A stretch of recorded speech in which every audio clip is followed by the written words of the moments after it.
Hello, good morning, my lovely students. Okay, friends, now we move forward in paper 10, the history of English language. We already, my dear friends, completed unit 4, and in unit 3 we completed 3 short term: homophones, homonyms, influence of archaism, and influence of dialect. Today we discuss about the development of dictionary. The development of dictionary. Here, dear friends, we can say that it is based on the, here my friends, I can say about it is based on the authentic proof. And that's why don't worry, I have to write down that what is difficult, because I have provided that printed materials from those are the books. I have to make the photocopy of the books, and that's why it is easy to remember. That the title of the dictionary's name is difficult to remember, but I have to, after the completion this topic, I provided that printed material, which helpful to you. Read and prepare your notes. So first of that, in the 16th century, there we can say that I ask the question, and the authorized translation of 16-year-old, the authorized translation of, we can say that, Bible in a vernacular language. Because already Bible was available in that time of the Hebrew language. The same way, dear friend, there is a Pali and Prakrit, and sometimes Sanskrit is difficult to understand. Even now today, the number of the people read the we can say that essence, or we can say translation of the Gita, Bhagavad Gita, but it was difficult before the some time to read that, except those are the Pandit or penetrate of the Sanskrit language. They can only read and understand. But now it is, those are the religious work or translated in number of the regional language.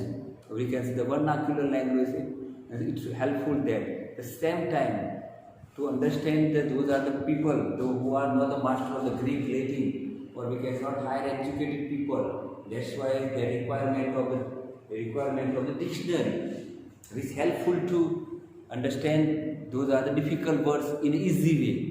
So that why in the first 16th century, there was a beginning of the, we can say, dictionary, but that time there was no use the word, they used the glossary. In the 16th century, there are the two glossary. We can discuss about that, who wrote that, these are the two glossary. In the 16th century, there are two glossary. And once here we can clarify that from the Greek word glossa, G-L-O-S-S, from the Greek word glossa means a rare word needing a special explanation. That was the word in the 6th century glossary. Glossary शब्द है, glossa Greek शब्द है. Glossa means શું થાય મિત્રો?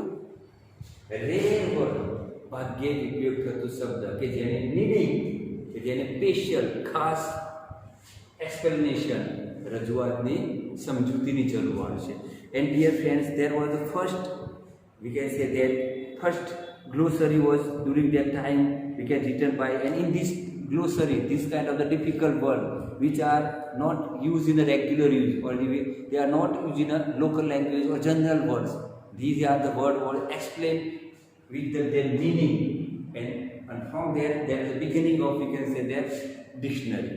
But in first, we can say the systematic dictionary or glossary came, that was in 1655. Thomas Cooper, who was the first person who can, we can say that during that time, in after we can 1611 translation of further, even that people demand the vernacular language. For easy understanding there, that's why to explain some of the word, those are the writer write down the glossary, and now the gradually glossary become, we can discuss about, converted into the form of the dictionary. In 1565, there was the first, we can say, dictionary or glossary written by the Thomas Cooper, and their name was the Thesaurus Lingua Romania et Britannica. Thesaurus Lingua Romania et Britannica was the first, we can say that, written by Thomas Cooper. In it, we can try to glossary the some of the words which are not easy for people to understand. Then later on, Robert Cowdrey developed a table of alphabetical English word. In 1604, Robert Cowdrey developed a table of alphabetic English word, and here he can elaborate a number of the words completely with that.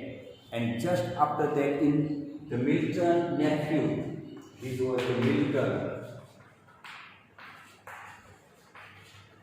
nephew, Edward Phillips, he can wrote a dictionary, we can say that in 1658, and the name of the dictionary, we can say that it was that a new world of English words.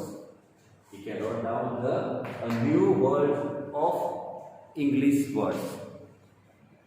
And then we can say that here in the new world of English word, first came the glossary, and then a selective dictionary dealing with the hard word into the existence. Those are the most difficult words.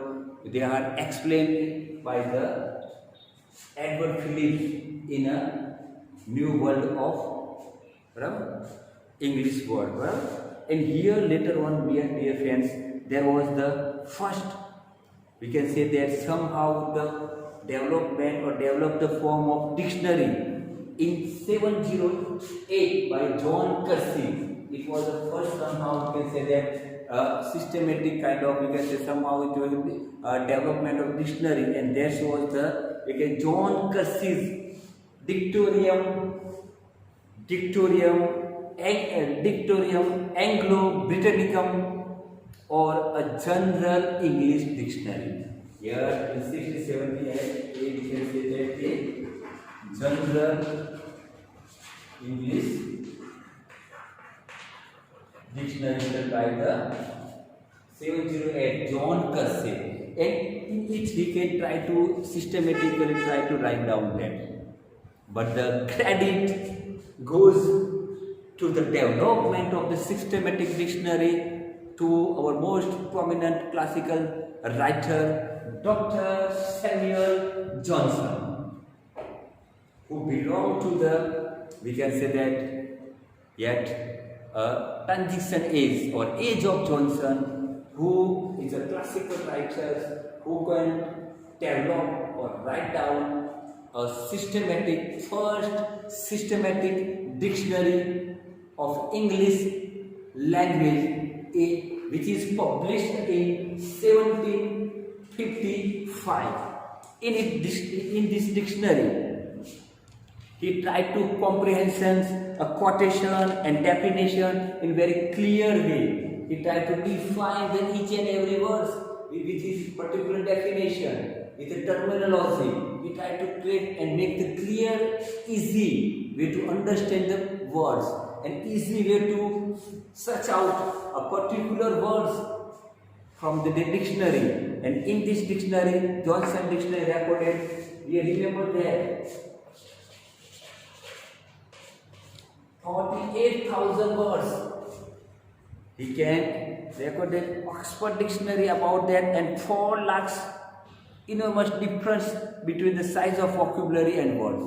He can record 48,000, you can say that quotation, and that's why more than 4 lakhs words. And he can have that quotations and 4 lakhs words make with that. And it is later on famous as, we can say that, it is later on that Dictionary of English Language in 1755. You can give the title of that Dictionary of English Language, the name of it, published in 1755. Here he makes a clear, we can say that a clear meaning of, we can say here, we can say that the enormous difference between the size of vocabulary of the two dictionary, and due to remarkable enlargement of English vocabulary from the days of Dr. Johnson.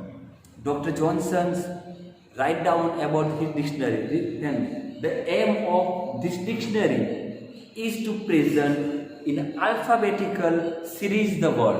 Here first he provided the alphabetical, means A to Z, in the alphabetical manner,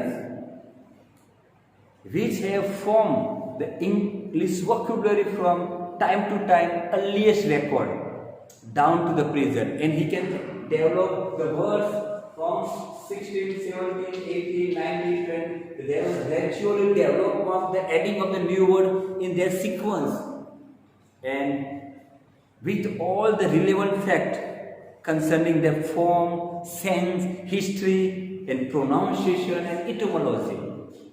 Here you have to try out that the linguistic notes of that word, from where that words come, from which of the meaning of the, how it is pronounced, and what is illuminative, what is utpatti, and it all that was he was developed, and that's why it is called the first systematic dictionary of English language, and that developed by Dr. Samuel Johnson, and that simple title of that dictionary is the Dictionary of English Language, and which is published in 1755. And okay, therefore more than we can say that 48,000 quotation and the words in a very clear